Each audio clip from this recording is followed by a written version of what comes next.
introduce today's speaker, Professor Manuel Navedo. Many of you maybe already met him. He's our corporate external advisory member, and actually he visited Vermont this June. And thank you for coming back between two meetings in California and Puerto Rico with an extra trip to North Vermont. Right.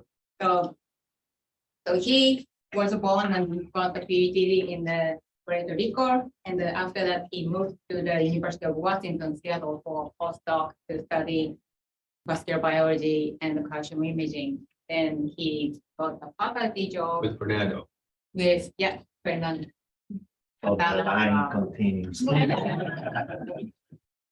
And he first got the faculty position in UC Davis 2012, and then he established a very nice lab and made a lot of publications, a lot of ongoing fundings, and Fernando joined UC Davis after. He followed me. Yeah. Couldn't live without me. And his research is focusing on calcium channel and vascular smooth muscle health contractility. So today we can hear his latest exciting research on his work. Thank you for coming over. Thank you. Thank you, Masayo, for the nice introduction and for the invitation. It's an honor to always be here. And thank you, Dr. Cushman and Nelson, for supporting these type of events. Really appreciate it, and it's an honor to be here. So, as Masayo said, I've been here before, as recently as last June, but the last time I did a talk actually was. Oh, wow. Was 2019. Still a research faculty in Seattle with Fernando Santana. And actually, I was talking about couple gating of calcium channels at the time. Today, the story that I'm going to tell you is this new story. It's kind of a story of resiliency, opportunities, finding opportunities of how to actually keep growing the research in the lab and making something out of it. And we're focusing, as Masayo mentioned, the entire duration for my entire career as a vascular biologist. I've been working with this ion channel, CAV 1.2 channel. And the reason that I've done that in the vasculature is because it's important for the development of myogenic tone, as was actually shown by Mark many years ago. This is an intrinsic myogenic tone. You all know intrinsic property of vascular muscle cells or arterial myocytes. This is actually a cartoon. I'm not going to go through this because you guys all likely have seen this cartoon many times. And you have also likely seen this arrangement here where intravascular pressure increased membrane depolarization in the muscle cell, likely the activation of TRK channels, some sort of TRK channels. That leads to an increase in the open probability of these calcium channels. And an increase in global intracellular calcium and contraction. Nice classic paper, Knott and Nelson from several years ago. And in this context, these calcium channels, extremely important for regulation of this myogenic response. We also know that the calcium channels are very important for the development of hypertension. That is, hypertension represents basically a major burden in society, both in terms of reduction in the quality of life and economic impact, and changes in vascular function are associated with them. In particularly, changes in the activity of these calcium channels has been shown to occur either in response to an increasing angiotensin II signaling or during hypertension. That is well established. And these calcium channels are also main targets of antihypertensive drugs, calcium channel blockers, mainstay therapy for hypertension. So they play a very key role, in understanding mechanism of how they are regulated is extremely important. And we started doing this many years ago. When I first joined Fernando Santana's lab, he gave me this project saying, let's do third microscopy. Let's try to see if we can image these calcium channels directly. The calcium influences these calcium channels directly. And we use third microscopy. We put the cells on top in third microscopy, right? You will only excite really close to the plasma membrane. In this preparation, we patched the cells, so we were able to control membrane potential and do many other things. And these are some of the recordings that we were getting at the time, where you have a little bit of activity in this particular area here. But when we added angiotensin 2, then we were able to increase the activity of these calcium channels. In this particular example, you don't see that much of the increase in the site that was already active, but there are other sites that you can actually see the increase in the activity of the channel. These are actually the fluorescent traces that come from time lapse, that come from some of these events here. This is the baseline located here, and these upward deflections are the opening of what at the time we thought we think are the unitary events shown here. But in response to angiotensin, you cannot see that there's an increase in the activity of the channel, but also many of these events are produced by 2 or more channels opening at the same time. And this is the process that 13 years ago I described as cooperative gating or coupled gating of calcium channels. And I'm going to talk a little bit more about that in just a little bit. And similar results were found in arterial myocyte from angiotensin to induce hypertensive mice. Manuel, Yes. where is that signal from? Are you regions of interest or? This signal, yes. So we took actually a region of interest from here, and then we plotted the timeline of that. So like the angiotensin trace, that's one region of interest, but apparently multiple channels opening Yes. in that region. Yes. And again, the images here might not give justice, but these traces came from the same site before and after angiotensin. So you can see lower activity under control conditions. Activity goes up when you stimulate with angiotensin. Yes. Thank you for the question. So throughout the years, we came up with this model for the regulation of vascular CB1.2 channels in response to angiotensin signaling and hypertension. We think that in hypertension, angiotensin 2 signaling goes up. It's a hallmark of the hypertension. We think that activates these AT1 receptors that are coupled to GQ. The GQ goes and basically activate PKC that is anchored near the calcium channel by ACAPs. And that actually PKC then somehow increase the activity of these L-type calcium channels into muscle that will increase global intracellular calcium, will cause contraction. We have also shown that could lead to changes in gene expression. However, how PKC is modulating vascular CB1.2 current density is unknown. Whether that occurs via phosphorylation was unclear, and whether those effects were functionally relevant were unknown. So that's what we wanted. Those were the questions that we wanted to address in this study. So what do we know? We know that the L-type calcium channels are big protein, and it can be regulated by, it can be phosphorylated in many places. So there are particular sites for PKC phosphorylation in the amino terminal, some sites in this intracellular linker, and there's a prominent pKa phosphorylation site in the carboxy terminal called serine 1928. And this is actually a site that was described by Bill Catterall many years ago. Here is the cardiac calcium channel expressed in, these are heterologous expression system with cardiac cells. This is basically the phospho expression, the phosphorylation of serine 1928 with a phospho-specific antibody. When they added a active pKa, they could see the increase in the phosphorylation of that site. And if they added cyclic AMP, they could observe the same thing. So several years later, the group of Stephen Marks actually came up with this paper in JVC using a heterologous expression system where they express the calcium channel. And what they start seeing is that when they activated PKC with PMA in wild-type cells or in wild-type channels, And they probe for serin 1928 phosphorylation with a phosphor-specific antibody. They could see an increase in serin 1928 phosphorylation. They could actually reduce that phosphorylation by inhibiting PKC with these compound Bs. If they added calipulin, the phosphatase, they could actually increase even more the phosphorylation of 1938 compared to PMA alone. And that could actually be brought down by inhibiting, again, PKC with the base compound.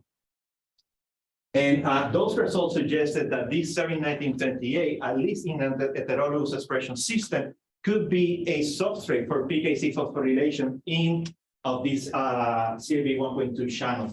And similar results were later on described by the group of Nathan Daskal using xenobus oocyte. But whether that phosphorylation site is important in native system is unclear and not known. So that led to our hypothesis, and we hypothesized that perhaps the serin 1928 phosphorylation control vascular CAB 1.2 channel spatial and temporal properties, and that leads to the regulation of vascular reactivity in response to angiotensin II signaling and hypertension. So wait, Yes. so how does this relate to Stephen Marx's recent stuff? The RAD protein and I'll talk a little bit about that in a minute, because it's a different mechanism. And just to give you like an idea, I think there are tissue-specific differences between cardiac and vascular tissue. And whereas in the cardiac tissue, you require RAD proteins as an as the native inhibitor of the channel. In the vasculature, it's direct phosphorylation of this site, which will be very important. So there are tissue-specific differences that are very important. just for a little bit of background. Yeah. It's been other people. There's been a fight and flight sympathetic nervous system turns up the heart through this calcium channel in heart. There's been a huge controversy about how it does it. Yeah. Now, is it direct, indirect? And these guys fight over for decades. I think Stephen Marks probably resolved it last year. I think he has good evidence, and there's another paper coming. Yeah. From his lab. But I'll talk a little bit about that, and I'll show you a little bit of that actually as well. So we start checking whether serin 1928 was phosphorylated, at least at the beginning in response to angiotensin II signaling. And here you have actually, these are immuno-co-IPs. We first basically pulled down the calcium channel and then plotted for the, actually stained for or plotted for the phosphor-specific serin 1928 antibody. What we're seeing is that at 0 and 30 seconds after exposure to angiotensin, there doesn't seem to be that much change in serin 1928 phosphorylation. But then we see this significant increase in serin 1928 phosphorylation at 3 minutes. We also observed an increase in actually the amount of calcium channels that we could pull down from this area here. And these actually suggest that there's some aggregation of channels in response to angiotensin, and I'll talk a little bit more about that in a minute. So the result here suggested that indeed angiotensin II exposure increases serin 1928 phosphorylation. So these are the amalgamated data. So how does it do that? We think that that is because of activation of PKC. So when you add angiotensin, there is a recruitment of PKC to the calcium channel at 30 seconds. And that actually recruitment of PKC can phosphorylate the channel. At 3 minutes, you get the phosphorylation, but the PKCs already have done the job and have gone away. And we can actually prevent the aggregation of the calcium channels. If we use a PKC inhibitor, you see no difference in the aggregation of calcium channel at the 3 minute mark. So these results were super exciting for us because it suggests that angiotensin signaling increases the serin 1928 phosphorylation in vascular tissue, making the potential serin 1928 site a PKC site and an important regulator, a potentially important regulator of vascular function. So that causes a PKC dependent increase in CAB and also What we found is that this angiotensin may cause a PKC-dependent increase in CAV 1.2 aggregate, which potentially suggested that CAV 1.2 channels could be clustering even more in response to angiotensin, and that could actually regulate cellular function. So we wanted to test whether this hypothesis was true, whether in response to angiotensin signaling, the calcium channels were aggregating even more. And for that, we actually start using super resolution microscopy, the STORM. This is the conventional paradigm of a STORM, where you go from a section where you can barely see any or distinguish a particular site to actually an image, a localization map where you can detect where the independent proteins are located to each other. So we use this technique in myocytes, and Victor took these freshly isolated smooth muscle cells, and he treated them under controlled conditions or with angiotensin 2. And this is a wild type cells here. And what we can see, these are some muscle cells. These are the clusters of the calcium channel. And when he actually treated the cells with angiotensin, we can see a significant increase in the size of the cluster. And that is quantified on this particular site. And the quantification was done using an unbiased correlation function that was described previously. Now, is serin 1928 important for this increasing in CAV 1.2 clusters? And to test that hypothesis, we are lucky that somebody actually many years ago, the group of Frank Hoffman in Munich developed an optimal in which serin 1928 was mutated to an alanine. And the reason that they actually did these mouse was to actually figure out the beta-adrenergic regulation of the cardiac CAV 1.2 channel. So we use it. We had it in like in a colleague's lab in Davis. They provided to us, so we say, okay, so let's see whether this site is actually particularly important for this angiotensin-induced increase in CAV 1.2 cluster. We isolated some muscle cells the same way, and then we put we did a super resolution microscopy, and what we found is that cluster size is about the same in control conditions in knocking cells and wild type cells. Well, now angiotensin failed to increase the CAV 1.2 cluster size compared to the wild type cells. Yes. Why is the immunofluorescence brighter with the cluster size? This is not bright. This is a non-immunofluorescence, and these are localization maps. And what this suggests is that you have more. The brightness here suggests that you have more molecules that were there and that were detected by the super resolution algorithm that detects the site.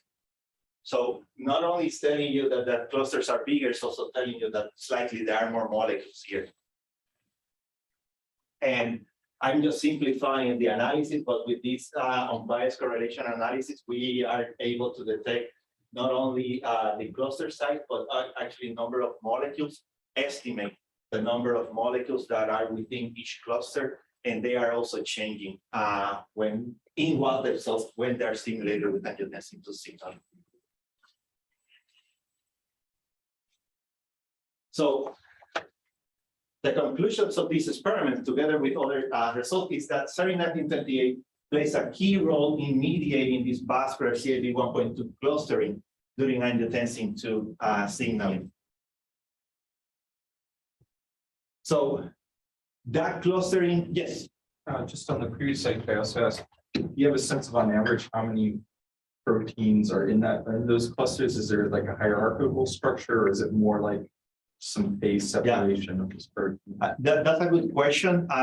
What we have estimated from other experiments before is you could have at least up to 8 channels within the cluster, but there could be many more. In a heterologous expression system, we calculated 16 channels within a vesicle that contain CAV 1.2 channels, but that's overexpression, heterologous expression system, right? So it's a little bit different. And I'll show you something that maybe give you kind of like the impression. So this clustering could be because of dynamic arrangement of channels, either because of lateral diffusion of the plasma membrane or because of active transport of channels that goes to the plasma membrane.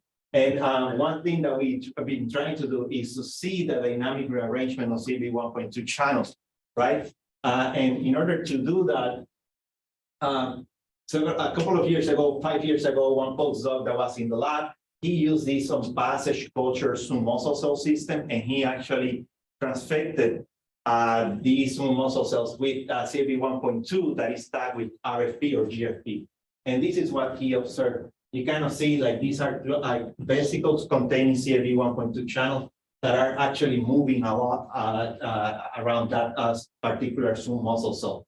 And they can stay in some sites, but then other ones could come in and out of the fluorescent label. But using this type of technique, he was able then to take an image under baseline condition, calculate the fluorescence here, and then when he added angiotensin, he noticed that the fluorescence at the plasma membrane could increase even more, right? And that can be seen here. This is actually this basal fluorescent over time.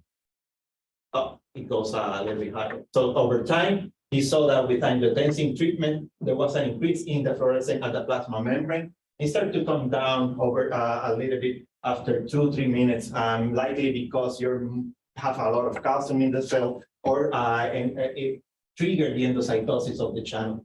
If you use only a buffer solution, nothing happens. So these results suggest that indeed angiotensin could potentially be increasing the trafficking of channels to the plasma membrane to maybe increase that number of clustering.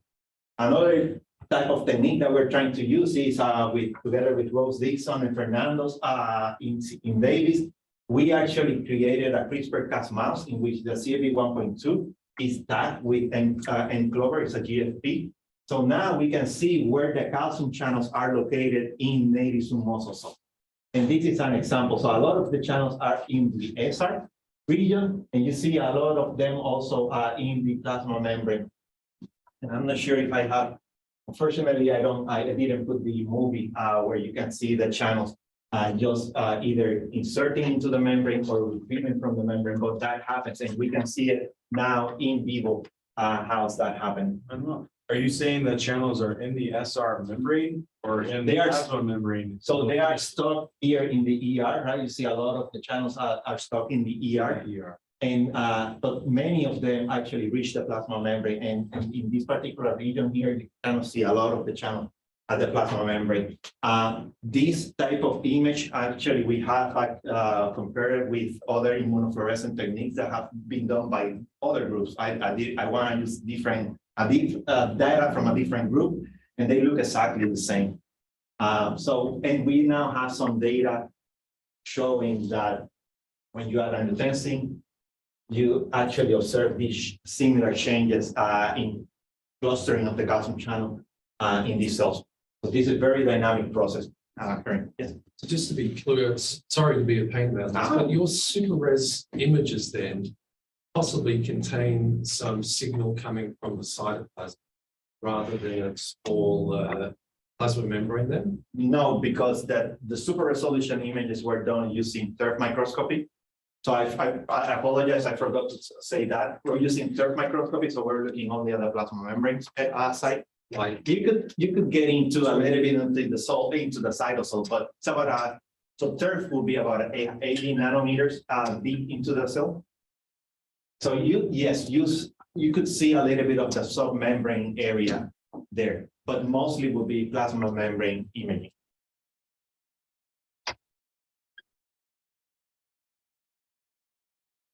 So is serine 1928 phosphorylation then functionally relevant? And that is not a trivial question. And I want to express that to particularly our trainees, right? Not because something shows up in an immunofluorescent means that it's functionally relevant. And this goes actually to the point that Mark was making. And I'll try to explain it a little bit more here. So in 1996, Bill Cattrall showed that PKA could phosphorylate the serine 1928 site, right? But several groups and several years later, the group of, I think this is Stephen Mark's work in cardiac myocytes, they mutated the 7-1928 to an alanine, and they also mutated potential PKA phosphorylation site in the beta subunit. And what they found is that when they stimulated the cardiac myocyte with isoproterenol to stimulate beta-adrenergic signaling, even in these cells that were the site 1928 was mutated to an alanine, they were able to potentiate the calcium current, right? And that result were similar to when they were doing the experiments in wild type cells. Then the group of Frank Hoffman generated these knocking mouse, the same one that we are using, and they did the same experiments in cardiomyocyte. These are cardiomyocyte, this is cardiomyocyte again. And what they saw here is that beta isoproterenol stimulation was still able to potentiate the cardiac GABA 1.2 current in these knocking cells. Same result as they were seeing in wild type cells. And yes, Sorry, I'm trying to so that I remember, had the latest paper from Mark. Yeah.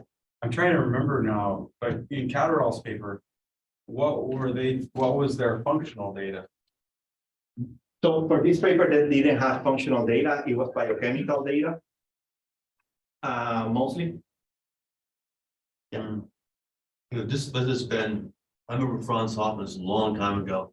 The holy grail was what is responsible for fight and flight, sympathetic activation of the channel. They came down to one amino acid phosphorylated.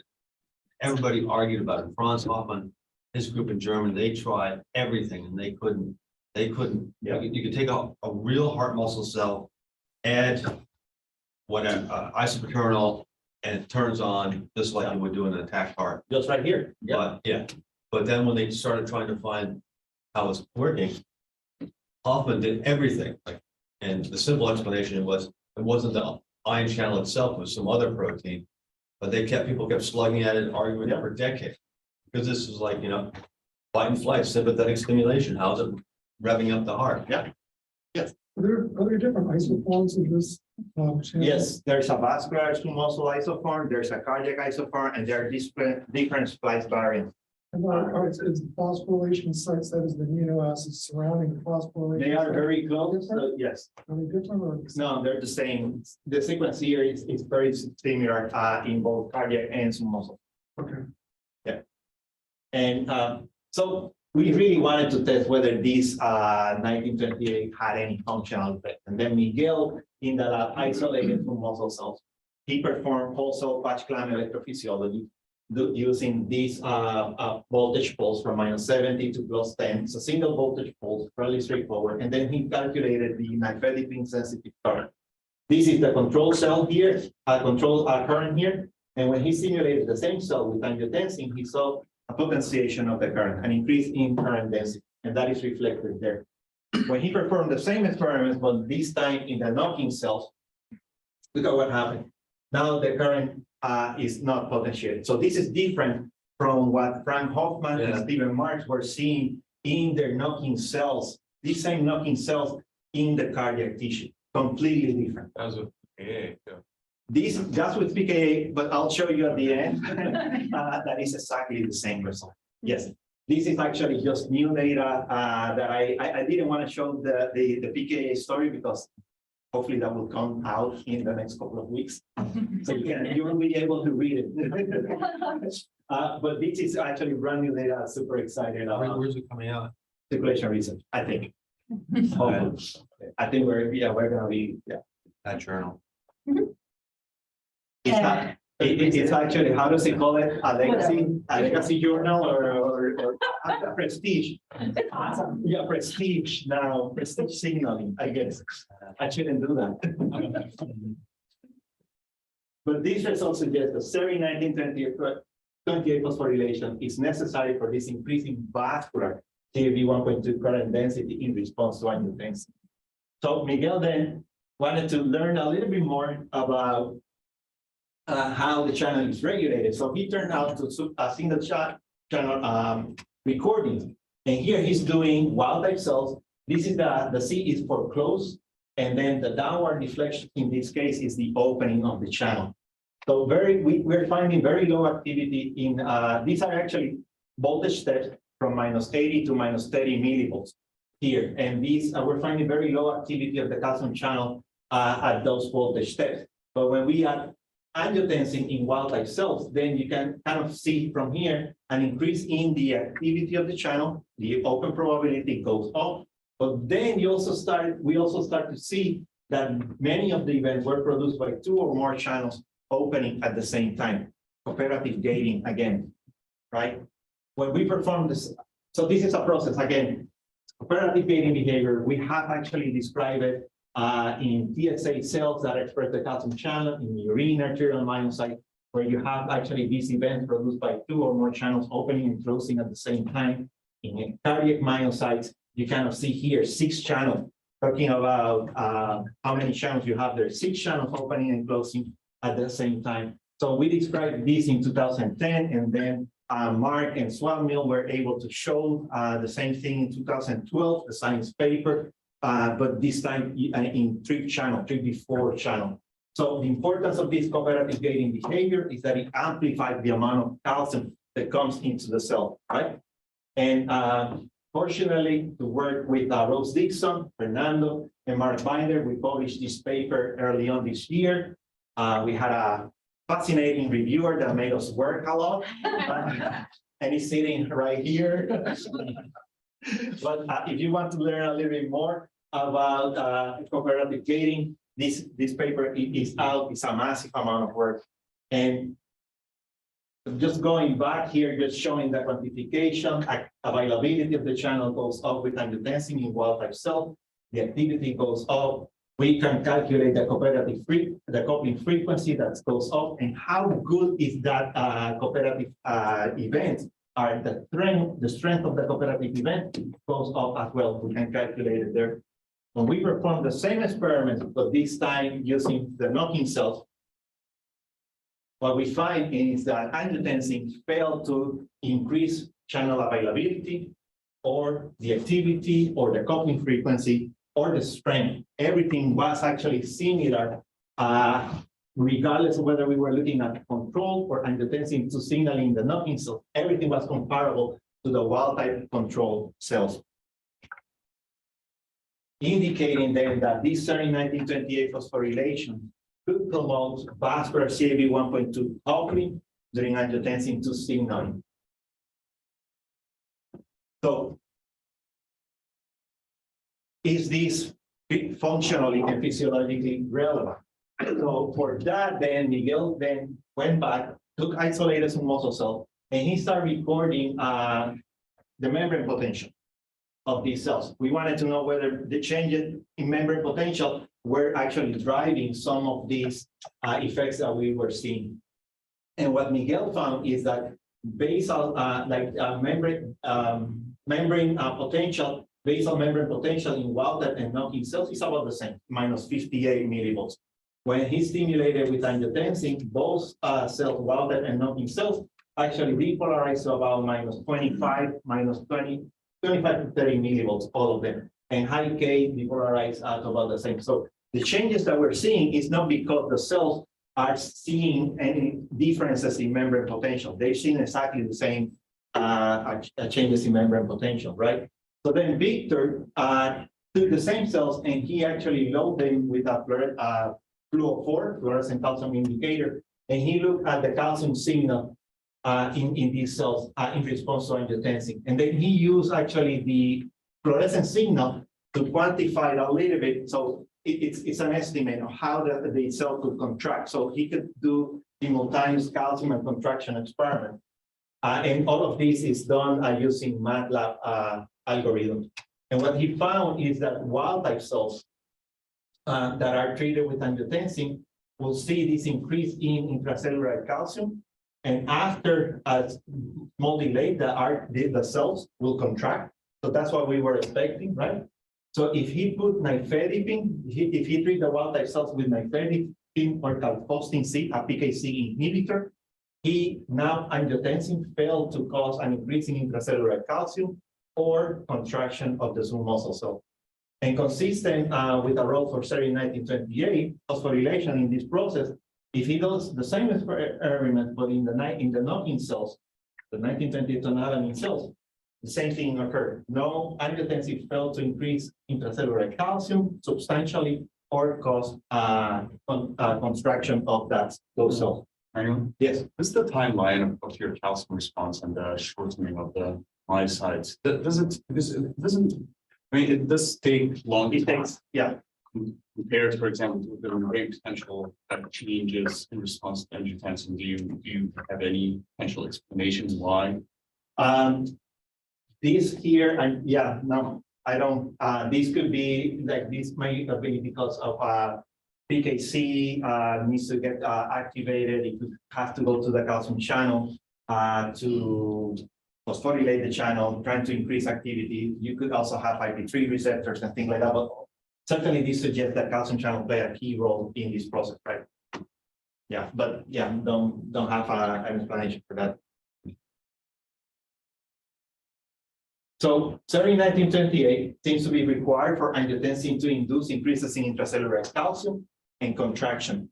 In this case, we wanted to be a little bit more stringent with our contractile experiments. So of course, we went to do pressure myography, and June took these are mesenteric arteries that we use. We pressurize them to 60 millimeters of mercury. And here, what we found is that when we stimulate with 100 nanomolar angiotensin, both the wild type and the knocking cells have this initial constriction. And I believe this is because angiotensin 2 might be actually inhibiting potassium channel, and that is known that it inhibits potassium channel. So that causes depolarization of the cells. And that's why you may have this initial constriction up to about the same level here. But what caught our eyes was that the level of steady state myogenic tone we were seeing was significantly higher in wild type arteries compared to the knocking cells, suggesting that the phosphorylation in this particular case seems to, and in a more physiologically relevant system, seems to be more relevant for maintaining this steady state myogenic tone from in wild type arteries compared to the knocking cells. And this is the amalgamated data here.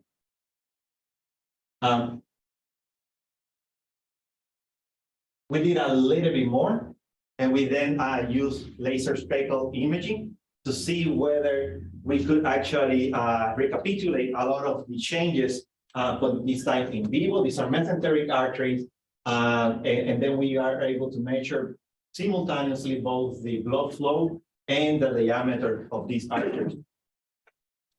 And what Victor did is he started to do a dose response curve in these cells with angiotensin. And what we noticed, and kind of consistent with the pressure myography data, is that every time we were, Victor was hitting this preparation with angiotensin, he will see both in wild type and not in tissue that there was actually, in this case, a decrease in blood flow that was concomitant with a decrease in diameter of the artery, right? And in both cases, that initial stimulus caused decreasing blood flow, decreasing diameter of about the same amplitude.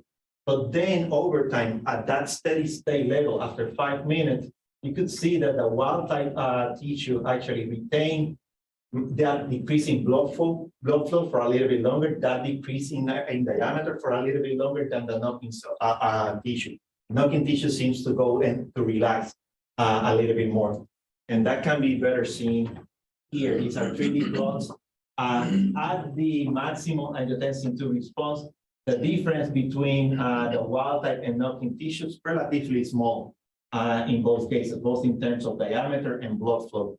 However, if you do the same comparison after 5 minutes, when you are at the steady state, now you start to see some differences, how the knocking tissue basically have less blood flow, less more smaller diameter of the arteries compared to the wild type tissue. And nifedipine, of course, block all of those effects, suggesting that this is that the calcium channels are playing a key role here. So with this data, we were super excited now because now we have evidence that suggests that this serin 1928 phosphorylation site is modulating intracellular calcium contraction of the smooth muscle cell, that is relevant for pressure induced, for angiotensin, induced constriction of the artery, and it plays a key role in regulating arterial diameter and blood flow in vivo.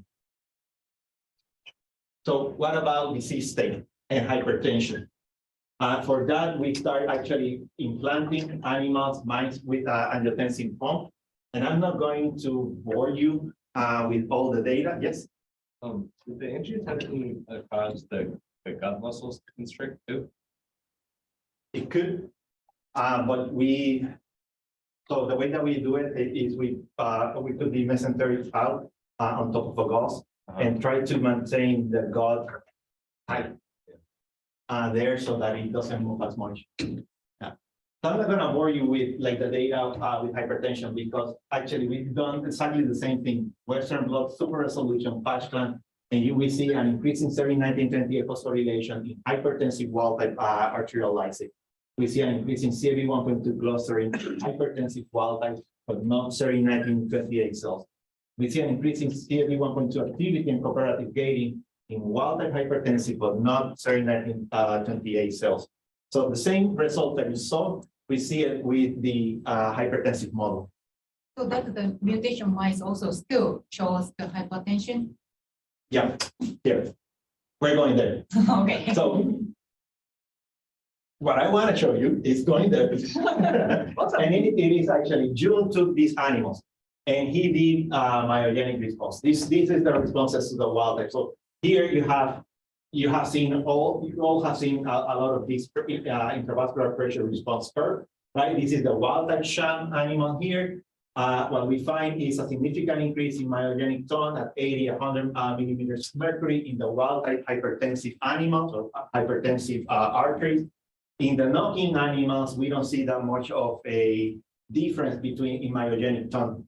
However, I know that you might have seen this already. The myogenic response in the knock-in animals is a little bit higher than the myogenic tone in the wild type animal. And we don't know why that is. But there's no differences in myogenic tone when you compare the knock-in, sham, and hypertensive. And we can increase, if we stimulate with angiotensin, these arteries, we can further increase myogenic tone here. So these arteries are able to respond and contract even more. They're just have a little bit higher myogenic tone. And it could be June is really good, and he might be too good, and he might be getting way more tone here, but I'm not sure why this myogenic tone is a little bit higher in the knock-in compared to the wild type controls. But we went and we did what Masayo did, and Madeline took mice, implanted them with a transmitter, and she performed pressure myography.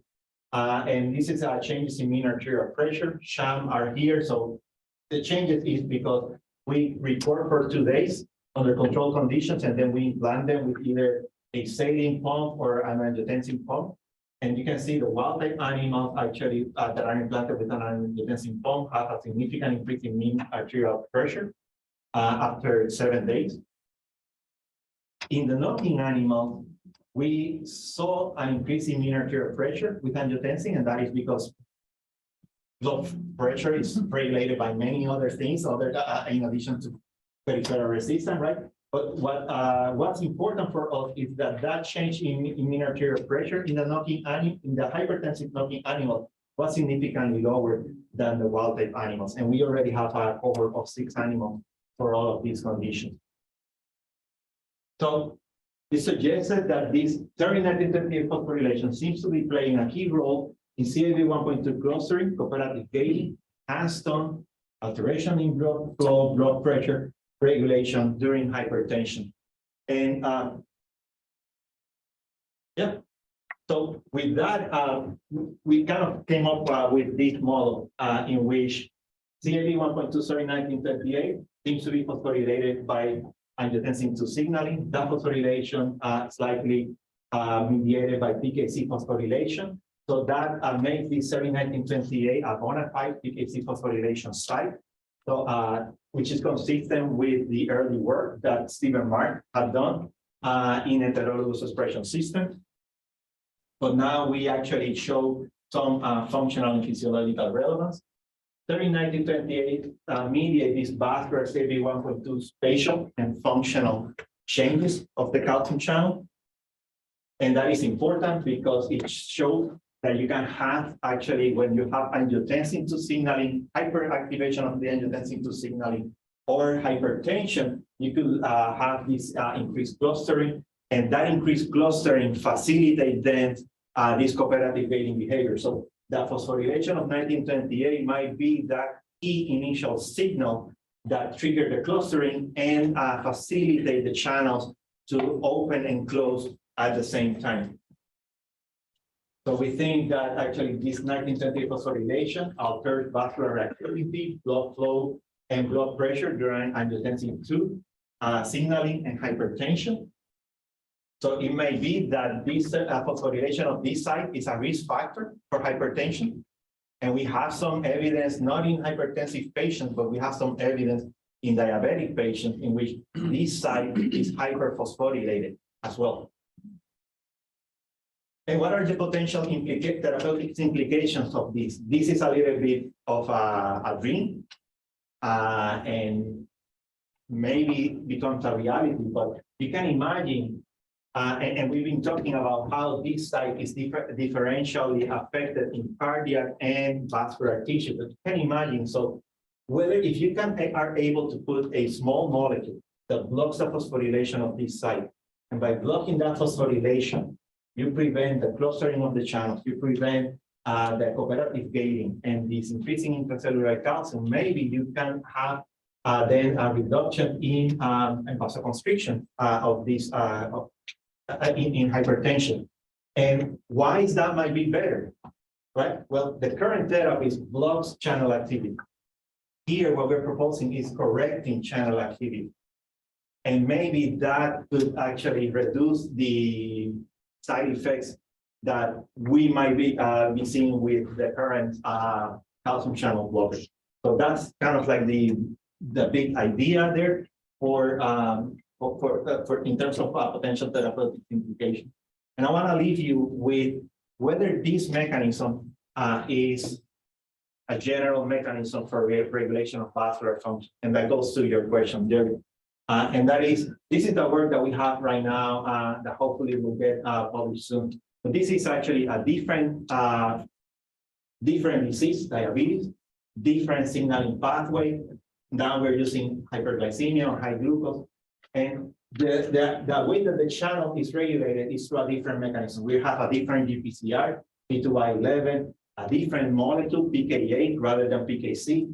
So, and what is interesting for me is that no matter what you have upstream of the calcium channel, as long as you get this phosphorylation here, it's likely that you will be able to induce clustering of the channels, and that clustering will promote cooperative gating of the calcium channel and increasing calcium and more contraction.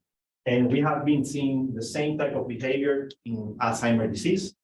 In when we stimulate the smooth muscle cells with amyloid beta in HFpEF animal models, so smooth muscle cells from heart failure with preserved ejection fraction see exactly the same type of behavior. So this could be a very general mechanism for regulation of the calcium channel and vascular function in general. So with that, I'll stop. I acknowledge the people that did the job. Of course, Madeline, might know her, my partner in life and in the lab. Victor Flores led the work and had a lot of help from Miguel, June, and Arsalan. You might remember Arsalan, some of you. Arsalan was actually George grad student. He spent 4 fantastic years with me in Davis, and he did a tremendous job. Had a couple of really cool papers from there, and he was a driving force in the initial stages of his work, collaborating with the funding agencies. And with that, I'll say gracias for your attention, and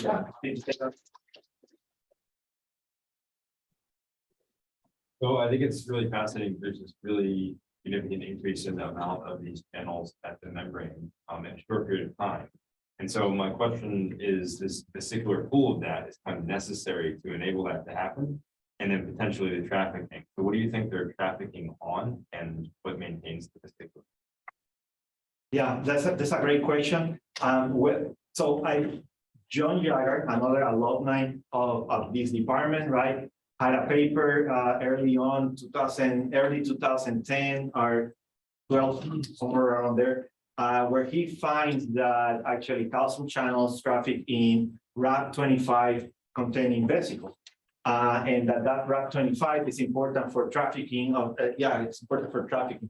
Now, your question is actually even more relevant. Do you have actually a reserve full of calcium channels down here? And I think that is, and indeed, that is the case.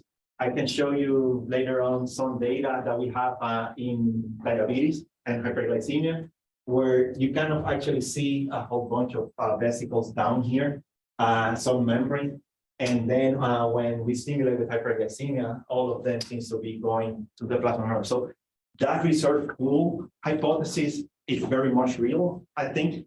And so it's something that we're looking into. And hopefully 13 years from now, I'll come back and I'll show you that. Yes. I have a question about the reverse side of this mechanism. And do you have any idea what the phosphatase is that specifically phosphorylates the site? And then also the clustering of channels that spontaneously resolve itself in the angiotensin and Those are really good questions, both of them. So the phosphatase is likely calcineurin. The issue with calcineurin, and we have tested this, it's a JGP paper 2006, where we inhibit calcineurin, and then we can increase actually this type of activity.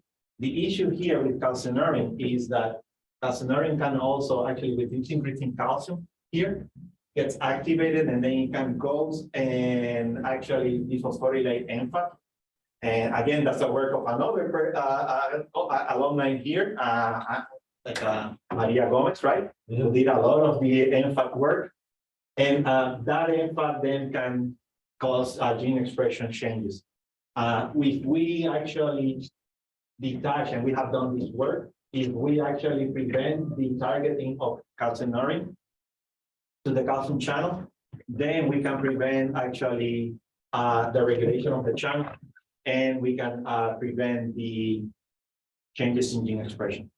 And as for your second question, whether it is the clustering is reversible, it's intriguing, it's interesting. I think that if we, for acute stimuli such as hyperglycemia, when we increase acutely high glucose or glucose levels, or angiotensin, acutely angiotensin, maybe we will be able to restore it. But we have data from human patients that we get, the diabetic patients.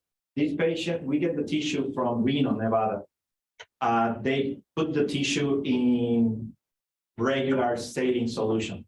The tissue travels all night long. We get it in the lab the next day at 9, 10. We isolate, keep the cells in control solution until we do experiments, and we're still able to see this clustering. So there seems to be a molecular memory or an epigenetic modification that occurred in disease state, prolonged disease state, that actually maintains this type of arrangement, and it is very difficult to break it down. Yes. So your super res photo showed a whole lot of CAV 1.2 getting exposed into the membrane, to the point that you couldn't really distinguish distinct clusters anymore. So I guess my question is, if you're getting all this CAV 1.2 put in the membrane, the actual density or amount of channel, would that actually result in a situation where the whole sense of clustering somewhat becomes irrelevant because you just got so much more channel, and the cooperative gating as well? Could that just be coincident of having 10 times the amount of channels that are in the membrane compared to before? It's different because so here, and I didn't point this out, right? But here you have a channel that is not phosphorylated, right? And what happened with those channels is that you could have actually what you're suggesting, an increasing clustering of the channels, and not all of them needs to be phosphorylated. All you need is one of these channels to be hyperactive, to be phosphorylated and hyperactive. And what we have shown is that when that happens, that channel that is hyperactive hijack the activity of all the other channels in the cluster. And when that, you see what I'm saying now? So that hijack of the activity then not only increase the activity of this channel, but will increase the activity of this one that is not phosphorylated, and of that one. So now you have actually channels that are a mixture of phosphorylated, unphosphorylated channels, but that are actually increasing the amount of calcium that's coming into the cell because they're coupling to each other. And what happens if you put VK and 644 on after Ang2? Would you see More? more we- overall current? The single channel currents that we did there are with VK in the patch pipette, because otherwise we cannot see much What's the channel charge carrier? activity. Sorry, What's the charge carrier?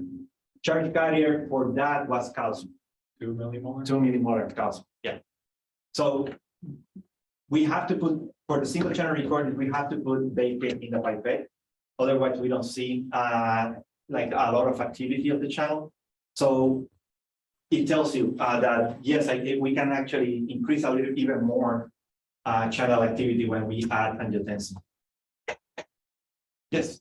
Does anyone, so looking more at the mechanism of the dimerization and that's. So does anyone try to do, maybe introduce like a phosphomimetic? So if you, the problem with serine to alanine is you promote a conformational change into C-terminal tail, which can, create a large conformational change. Use a phosphomimetic like glutamate, which mimics the phosphorylation site. Yeah. Can you get a little more information about that? So the way that clustering or the cooperative gating occurs is through the, so at least this is the current model that was shown by in a ELAC paper from 2015 from Rose Zixon, myself, and Fernando, where we think that actually the carboxy terminal is playing a key role. So that area where calmodulin binds the calcium channel seems to be forming cross bridges between subunits that might be important for cooperative gating. What we're suggesting now is that perhaps this phosphorylation kind of potentially you may need a two-hit mechanism. The phosphorylation is important for increasing calcium, and that calcium comes in and can actually trigger the trafficking of the channel in the reorganization. And then once they're there, right, then they can cross, the channels can cross bridge with each other through the carboxy terminal and induce this cooperative gating behavior. Right, so that's a pretty common mechanism for kinases, particularly CAM kinases, where if you phosphorylate the C-terminal tail, Yeah. you can knock off CAM, and the CAM effect is no longer important, but you still have aggregation. Yeah. So the experiment that you suggested actually has been done, I think, in neurons, overexpressing this same position with a glutamate here. yeah, And they found that in neurons, they have a very weak response, but they can see an increasing clustering of the calcium channels. in right, neurons. because it's not a perfect mimic, but Yeah. that's been done in a lot of kinases. Yes. Well, so really interesting. I mean, there's so many things to think about put together. One, with the S1928A cells, you had angiotensin induced calcium transients that were abolished, right? But yet angiotensin still causes vasoconstriction and reduction in diameter. I think that the isolated cells are in a non-physiological setting. Those experiments with isolated cells are done at temperature 20 to 25 degrees. Of course, the pressure myography experiments are done at 37 degrees, more physiologically relevant solution.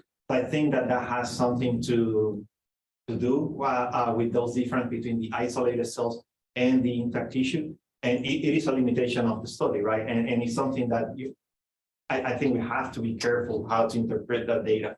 It certainly suggests that the 1928 is playing a role, but that's why we want to go to the pressurization experiments. That's why we wanted to do in vivo. just to confirm that there is actually a physiologically relevance to this site. Yeah. Yes. Is this exclusive to the angiotensin one receptor or any other T2 agonist?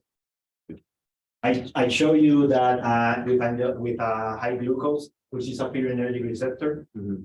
Here you see the same results. I bet that if we put a T2Y6 agonist, we're gonna see the same. If we do endothelin 1, we're gonna see the same. But I think this is a very general mechanism. This part will change depending on the signal that you're activating. But if you have a signal that is able to stimulate the calcium channel, it could proceed likely through this phosphorylation site. This is a hub. That's how we call it. This is a hub for regulation of the calcium channel and the vasculature now, because it can be regulated by both PKA and PKC. Yes. At the very end of your talk, you made a brief comment about Alzheimer's disease, and you see this similar clustering phenomena. And you mentioned there's a role of A beta. I'm wondering if you could comment on that role. Yeah. What we have seen is that when we do amyloid beta, we treat the submuscle cells with amyloid beta, you kind of see this increase in the clustering of the channel. We see an increase in the cooperative gating of the channel. We need to do the experiments with vasoconstriction. We need to do other sorts of other experiments that are there. How amyloid beta is causing the increase? We have some evidence that it is through CERN 1928. We do the same experiments in the knocking cells and we don't see anything, right? So that's how it's happening. But the link, this link here between amyloid beta and how you get here, we don't know yet. In neurons, for example, we have evidence that proceeds through PKA. If we put a PKA inhibitor, then we prevent in neurons the neuronal CAV. We prevent the neuronal 1928 phosphorylation and the increase in calcium channel activity. But in the vasculature, we don't know yet this pathway, this upstream pathway. No. And that's what we're trying to figure out. Yes. So going to neuroscience as well, polymorphisms in the CACM1C gene are really implicated in a lot of neuropsychiatric diseases. Do you think it'd ever be interesting, given that you get human tissue, to sequence them or look for these SNPs and see how this function changes? Like this is typically talking to you about how you feel, like memory, if it is something. It will be super interesting. One of the questions that we have is, so why, going back to Mark's point, why the calcium channel behaves so differently in the vasculature versus the cardiac, right? In the cardiac, what you have here, so replace this with a rat protein, right? And the current model is that the rat protein is sitting here and inhibiting the calcium channel. And when you stimulate beta-adrenergic signaling, the PKA not phosphorylate directly. Well, it could phosphorylate directly the calcium channel, but what functionally what it's doing is phosphorylating RAD, and the RAD is actually going away. So what's happened is that you're disinhibiting the calcium channel. Now the channel is able to get activated to the level that it was supposed to, right? So that's how it works in the cardiac. Why in the vasculature is different, we don't know. Maybe big two. It's different in the cardiac versus the vasculature, and those are kind of like the questions that we're trying to figure out. The PKC signaling in the heart completely different than in the vasculature. Here I'm showing you that angiotensin 2 increased clustering. There is evidence from my colleague and friend Rose Dixon that shows that in the heart, angiotensin 2 decreases the clustering of the calcium channel. So even that is different. One last question. Drugs that activate the calcium channels, hyperpolarized, deactivate the calcium channel and are potent hypotensive agent. When we looked at the voltage dependence of calcium diameter, was pretty invariant. In other words, it changed that same amount for default for 4 or 5 millivolts. So how is voltage gating these clusters? And from what we've done, it has to be the same as single channel. Have you ever changed voltage and looked at the? We did that a long time. And actually, it's in the Eli paper where we change board voltage and you can increase the cooperative gating of the channel. That happens. And again, I think it goes to this double heat mechanism that needs to happen. So maybe with like a more depolarized voltage, you could actually increase calcium, and that calcium, depending on what you have around the calcium channel, right? So if you have PKC, that calcium could activate PKC and phosphorylate the channel. And if you have like a big cluster like this, then all you need is one phosphorylated channel that take over the entire cluster activity and could increase it. Or it could be that, keep in mind, and somebody like you mentioned the phosphatases. Phosphatases are also there, right? So there could be some quick modulation of channel phosphorylation by calcineurin that doesn't allow that to happen. Under physiological conditions, but when you have actually a stimulus such as angiotensin or hypertension, where the stimulus will be activated all the time, maybe then that shift the response towards more clustering of the channel rather than allowing the smaller cluster to remain. That would be my point at the moment. I mean, but there's lots of things to do. Thank you so much, Manuel. Thank you.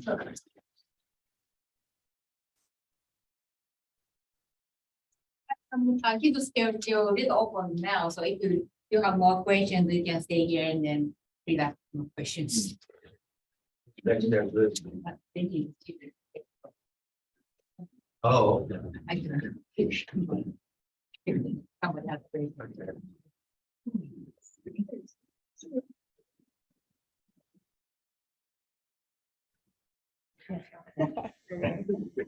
Hi,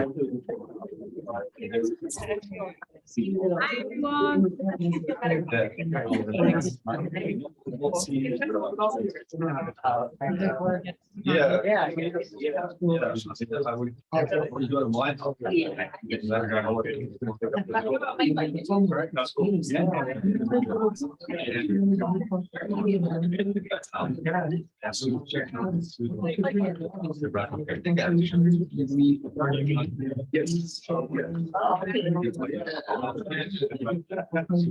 So just heard Susan, but I assume maybe you're looking for that. Sorry,